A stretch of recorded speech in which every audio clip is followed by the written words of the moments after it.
Are you struggling to accept certain aspects of your life? If so, you're not alone, and there's a powerful tool that can help: radical acceptance. Born from the framework of dialectical behavior therapy, radical acceptance is the practice of fully embracing reality as it is, without judgment or resistance. It's a journey of acceptance that invites us to acknowledge our circumstances, our emotions, and even those aspects of our lives that we cannot change. It's not about resignation or defeat, but rather it's about understanding that fighting reality only intensifies our suffering. By accepting, we can navigate through the stormy seas of difficult emotions and challenging situations. It's like learning to dance in the rain rather than waiting for the storm to pass. The first step towards radical acceptance is recognizing what you cannot change. This is a crucial aspect of embracing the philosophy of radical acceptance. It's about understanding and accepting that certain aspects of our lives are simply beyond our control. These may include past events that we cannot alter, actions of others that we cannot dictate, or certain inherent qualities that we cannot change. This could be as profound as a traumatic event from our past, or as simple as the weather. Whatever it may be, acknowledging these uncontrollable factors is essential. It's about making peace with the fact that we cannot steer all the events of our lives, and that's perfectly okay. It's about realizing that we cannot change the flow of the river, but we can learn how to swim with the current. Once you've identified these, the next step is acknowledging your feelings. Feelings are a natural response to our experiences. It's crucial to acknowledge them. As we journey through life, we encounter myriad situations that stir up a kaleidoscope of emotions within us: sadness, anger, frustration. These are not signs of weakness, but rather signals of our human capacity to feel and respond to our environment. In the context of radical acceptance, it's not about suppressing these emotions or painting them in shades of negativity. Instead, it's about embracing them as they are, without judgment. Whether you're grappling with a sense of loss, wrestling with anger, or feeling the sting of disappointment, it's okay. It's okay to feel.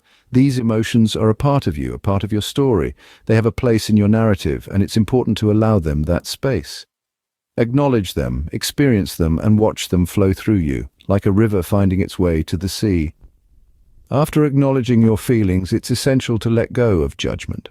Judgment often acts as a barrier to acceptance. It's like a wall we build, brick by brick, around our emotions, keeping us from truly experiencing and accepting them. But what if we could dismantle this wall? What if we could release judgment?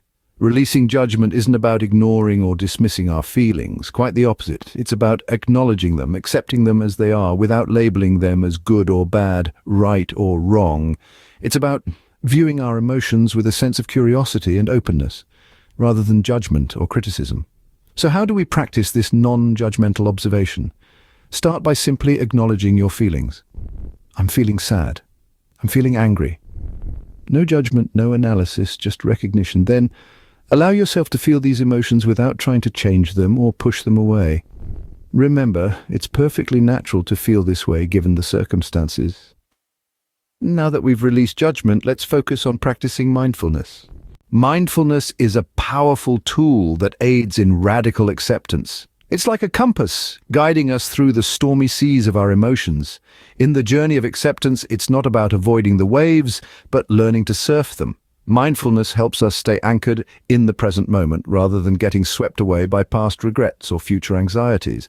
It's about observing our thoughts and feelings as they are, without trying to change them or judge them. It's like sitting by a river and watching the water flow by, not trying to stop it or change its course. By observing our emotions from this detached perspective, we can avoid getting overwhelmed by them. We can see them for what they are. Just transient states of mind, not defining aspects of our identity. They come and they go, like clouds in the sky. In the grand scheme of things, mindfulness helps us cultivate a sense of calm amidst the chaos, grounding us in the reality of the here and now. With mindfulness, we can find meaning in acceptance. Radical acceptance is not about resignation, it's about finding meaning. It's a mantra that echoes the heart of this practice. Once we've acknowledged our feelings, released judgment, and practiced mindfulness, we arrive at a junction where acceptance can become a catalyst for personal growth. Imagine a seed buried deep in the earth. The darkness that surrounds it is not a prison but a womb. It's not about the darkness, it's about what happens within it. Similarly, radical acceptance is not about accepting suffering, but rather it's about discovering what blossoms from the soil of acceptance. Perhaps it's resilience or empathy or a deeper understanding of oneself. Each acceptance is unique. Each offers its own wisdom. As we navigate through the terrain of our experiences, we learn, we grow, we transform, and so the true meaning of radical acceptance emerges. It's not about surrender, it's about transcendence. After finding meaning, we need to focus on aspects we can control. While we cannot control everything, there are areas where we do have control. In the vast tapestry of life, it's essential to discern between the threads we can manipulate and those we can't. This is where the power of focus comes into play. Imagine your life as a garden. You can't control the weather, but you can choose which seeds to plant, when to water them, and where to place them for optimal sunlight. In the same way, we can't control everything that happens to us or around us, but we can control our actions, our attitudes, and our responses. By focusing on the things we can control, we empower ourselves. We can take proactive steps to improve our lives, whether it's learning a new skill, fostering healthier relationships, or practicing self-care. Each small step we take in areas we control can lead to significant changes in our overall life experience. As we focus on control, remember to practice self-compassion. Self-compassion is key in navigating difficult emotions and situations. This, dear friends, is a truth we often forget. As we stride along the path of radical acceptance, it's essential to remember to treat ourselves with kindness and compassion. Think of it this way. If a dear friend was in your shoes, how would you console them? You'd likely envelop them in understanding, empathy, and reassure them that their feelings are valid. That very same kindness is what you owe to yourself. As you face the unavoidable aspects of life, don't forget to be your own best friend. When you stumble, offer yourself a helping hand. When you're overwhelmed, remind yourself that it's okay to feel. And when you triumph, be the first to celebrate your victory. This is self-compassion, a critical component of radical acceptance. And finally, don't hesitate to seek support. Remember, it's not a sign of weakness, but rather a testament to your strength and commitment to growth. It's okay to seek help when dealing with challenging aspects of life. Just as we reach out to a guide when we lose our way in a dense forest, remember, the journey of radical acceptance is a continuous process, but with time and practice, you'll cultivate a greater sense of peace, resilience, and acceptance in your life. Let's recap on our journey towards radical acceptance. We've tackled the significance of recognizing the aspects of life we can't change, acknowledging their existence without allowing them to dominate our emotions. We've learned to allow our feelings to surface, accepting them without judgment, and understanding that it's okay to feel a range of emotions, be it sadness, anger, or frustration. We've delved into the practice of mindfulness, staying present and observing our thoughts and feelings without getting swept away.